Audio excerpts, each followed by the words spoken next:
you said, a warrior's mindset that's really about peace and love. How do you have a peace and a peace and loving kind of kind mindset and still be a warrior? Talk to me. But it made me kind of think about wartime mentality. And so I guess, to the average person, a wartime mentality kind of has connotations of aggression and violence and confrontation. But in my mind, having a wartime mentality meant really just like a heightened sense of awareness of the operating environment, the people around you, things going on.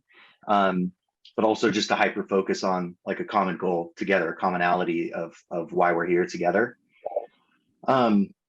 But more importantly, like it gives a real opportunity for shared experiences, with those close to you. So like an immense opportunity to grow close with your team. Because like if I look at, hey, my time in service and now my time out of service in a the private sector, like it's very different. And what I miss is the just intense camaraderie and fellowship and companionship with those closest to you, aligned on that common goal.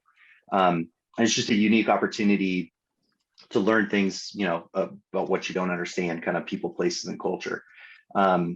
So to me, it all kind of starts with, with empathy. It's not about, hey, how do we, shape the environment with a spear, but it's like, how do we just understand what's going on and empathize and really deliver our best course of action. So I don't know, kind of that was in my head, and hopefully it was helpful to some folks when it was shared, but I think it's still relevant today. I kind of forgot about it. Dave reminds me about it every once in a while, but like I look at it today, and it's, it's still relevant, right? For people feeling isolated, no matter the reason.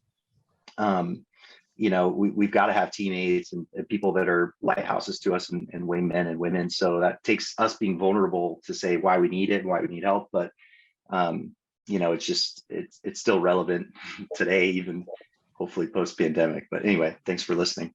Everyone heard what Brent Bethel said, because this is the key, I think, to kind of to leadership and healing the world right now. And here's what it is. If you were listening to Sebastian Younger's video that I posted last week about why veterans miss war, it's not because of violence, not because we want hurt and pain and suffering. We don't want that. But what we do miss is the camaraderie, the community connection, being with our brothers and our sisters. But more importantly, here's the best part. I just kind of unlocked this the other day. Working towards something greater than ourselves. And when we come back to society, I think a lot of us feel, I know I did, everyone's kind of focused on themselves. And you know what? They are. And it's disheartening after being in an environment where it's everyone for everyone else, all for one and one for all, to come back in a society where it's just everyone for themselves, and then or their little groups of people yelling at each other. That's disheartening. So leaders, for me, the leadership mission is to create more leaders. I'm not advocating any one sort of politics or any one sort of religion or any sort of ideology at all, other than just let's bring it all together.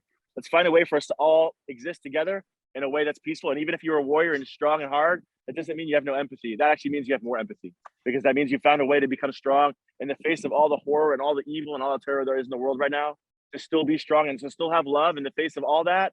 That to me is a warrior. Brent Bethel, man, all my love and admiration to you, man. Thanks for teaching me how to be a better leader. Welcome to the show.